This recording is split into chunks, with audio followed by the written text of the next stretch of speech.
माँ चाहे तो हर सूरत बच्चों के दिलों में बाप की मोहब्बत पैदा कर सकती है, बाप ना हो तब भी।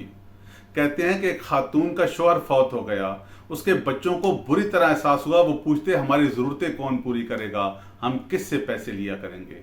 उस खातून ने अपने मरहूम शौहर का एक कोट कपड़ों की अलमारी में लटका दिया। बच्चे जब भी पैसे मांगते तो कहती जाओ पापा के कोट की जेब से निकाल लो। वो पैसे हमेशा लाकर कमाकर वहां रख देती। बच्चे बड़े हो गए लेकिन हमेशा उन्हें फख्र रहा। कोई पूछता तो कहते पैसे हम पापा की जेब से लेते हैं, हम अपने वालिद की कोट से पैसे निकालते हैं। सबको यह एहसास होता कि ये तो वालिद के पैसों से पढ़ रहे हैं। माँ चाहे तो बाप की गैर मौजूदगी में भी उसके बच्चों के दिलों में ऐसी मोहब्बत डाल देती है कि दुनिया की कोई ताकत नहीं निकाल सकती। और ना चाहे तो औलाद जवान होकर बाप के सामने खड़ी हो जाती है।